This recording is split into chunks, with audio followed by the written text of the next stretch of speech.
she went from TikTok's favorite trans creator to facing prison time over a bathroom selfie. This is the story of Lilly Tino's spectacular fall. On June 2, 2025, Lilly Tino uploaded a TikTok slideshow titled Bathroom Tea, I think Disney's gonna ban me for this one. ranking every women's restroom in Walt Disney World based on how safe they felt for transgender people. Each image was a mirror selfie taken inside the restroom, but several photos included other women in the background, and in at least one case, a child. None of them had given consent to be filmed or posted. The reaction was immediate and overwhelmingly negative. Viewers accused her of violating privacy and threatened to report her directly to Disney. Within days, 2 women filed civil lawsuits, one being the mother of the child shown in a photo, citing invasion of privacy and emotional distress. The backlash escalated when the Florida Attorney General's office confirmed it was reviewing the incident under the state's strict privacy statutes. Florida law prohibits unauthorized photography in locations where people have a reasonable expectation of privacy, including bathrooms. If convicted, the penalty could be up to 5 years in prison and a $5,000 fine. What was intended as another piece of engagement-driven content had instead become the most damaging moment of Lilly Tino's career, sparking both legal consequences and total public condemnation. In 2020, Lilly Tino came out as a transgender woman at work and received support from colleagues who encouraged her to document the transition online. She joined TikTok soon after. Her 5th upload went viral with over 9 million views, drawing a wave of affirming comments and rapid follower growth. She expanded into restaurant live streams and self-branded food reviews. Streams frequently ended with audience-funded, large tips to servers, reinforcing a positive image and further boosting engagement. This early phase established her as a sympathetic figure, navigating transition while celebrating service workers and dining culture. The momentum and goodwill from these formats positioned her for mainstream visibility on the platform, setting the baseline narrative. An earnest, quickly rising creator whose audience rallied behind her story. These foundations, however, would later amplify scrutiny when her content choices shifted and controversies mounted. During a restaurant live stream, Lilly Tino filmed a confrontation with a diner who identified herself as a TERF. Are you a TERF?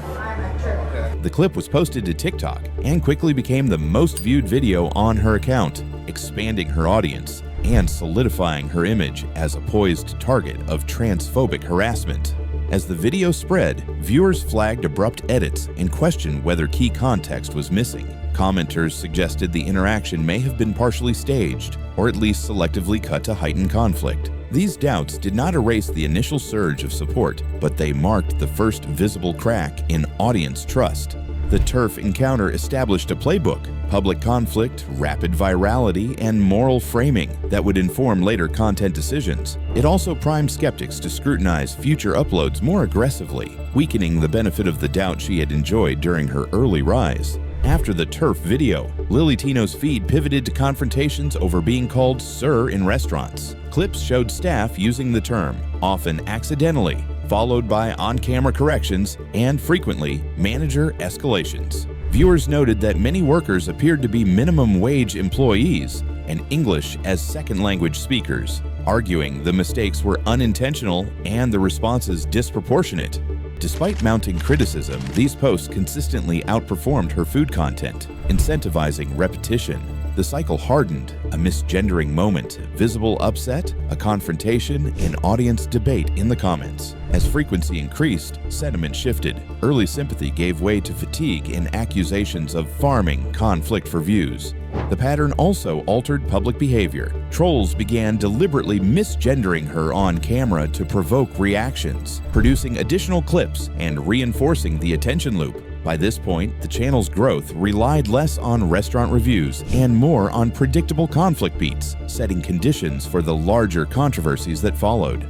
As misgendering clips drew engagement, viewers flipped the script. Trolls began provoking misgendering on camera, calling her "sir," smirking for the lens, and inviting confrontation, knowing it would yield another viral post. The dynamic rewarded escalation, a bait, a capture on live stream, a public call-out, and a debate cycle in the comments. Each incident reinforced audience incentives to stage or amplify harassment in hopes of being featured, while further tying the channel's growth to conflict rather than reviews or transition updates. This period normalized engineered hostility around her content and primed the audience for even harsher controversies ahead.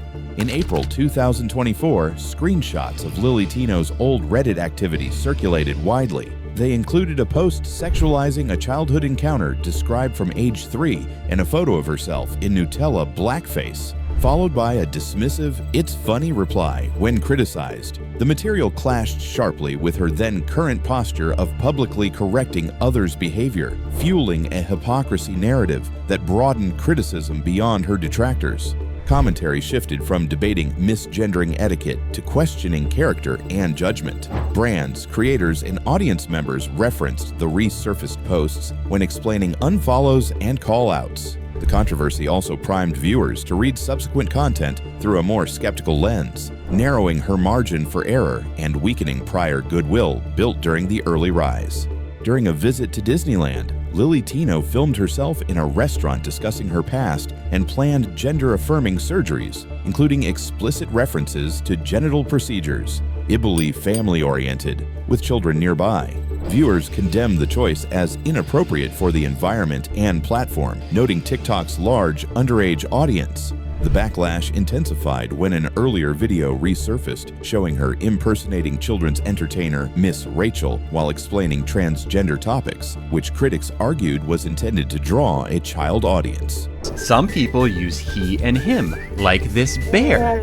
He's so cuddly. These incidents few supporters and the broader trans community, with many accusing her of harming public perception through poor judgment in public and online spaces. The controversy set the stage for the E that would trigger direct legal consequences. After the bathroom selfie backlash, Lilly Tino posted rebuttals framing the criticism as hypocrisy. Everyone takes bathroom selfies, citing celebrities and any woman doing the same. She then argued trans women are judged differently based on passing privilege, asserting she's held to a harsher standard because she doesn't pass. The response ignored the central complaint, non-consensual photography of bystanders, including a child, in a private space. Viewers called out the whataboutism and reiterated that the issue was consent and privacy, not whether selfies are common or whether she passes.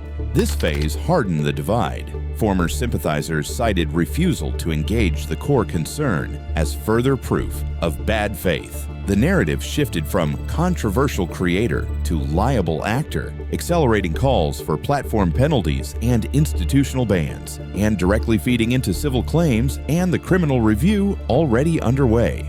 Following the Disney bathroom backlash, civil lawsuits, and news of a Florida Attorney General investigation, Lilly Tino released a subdued TikTok announcing a break from content creation. She cited the need to protect her sanity, but observers widely believed the pause was on legal advice. Entirely after that post, the absence marked the first sustained silence since her rise on TikTok. While she framed it as temporary, critics saw it as an admission that the legal and reputational fallout had made continued posting untenable. By this stage, shifted almost entirely against her, and her remaining audience began to dissipate in the vacuum, leaving her brand stalled as legal proceedings moved forward. Two main theories emerged about Lilly Tino's trajectory. The first, the cosplay theory, claims she never intended to medically transition, instead using her transgender identity to generate misgendering encounters for content. Supporters point to her unchanged voice and physique over 3 years, alongside repeated explanations for delaying surgery. Rage bait escalation theory frames her decline as a progression. Initial TERF confrontation, regular misgendering clips, increasingly provocative stunts at Disneyland. This view suggests a feedback loop where audience engagement encouraged riskier behavior until it crossed legal and ethical lines. Both theories ruminate online discourse about her downfall. Regardless of intent, consensus holds that each step compounded the previous controversy, eroding trust and making recovery, either reputational or professional, significantly more difficult. By mid-2025, Lilly Tino faced near-universal condemnation. Criticism came from both the trans community and anti-trans commentators, an unusual convergence fueled by agreement that her actions damaged public perception. Petitions reflected the backlash. One gathered over 500,000 signatures to permanently ban her from TikTok, another around 1,800 to bar her from all Disney properties. Haters distanced themselves and her online presence dropped to inactivity. With civil lawsuits active and a criminal investigation ongoing, her career was effectively frozen. Whether she could return depended not just on legal outcomes, but on whether any audience remained willing to engage after such a public and sustained collapse. And that's the full story. From viral fame to lawsuits, a criminal investigation, and a career in freefall. Whether Lilly Tino ever returns to the internet, one thing is certain: her rise and fall is now a cautionary tale about how quickly public support can turn into public outrage. If you found this breakdown valuable and want more deep dives into the internet's most controversial creators, make sure you subscribe Tales Script and turn on notifications. I post new creator tales every week, and you won't want to miss the next one. Your click helps keep these stories coming, so subscribe now, and I'll see you in the next episode.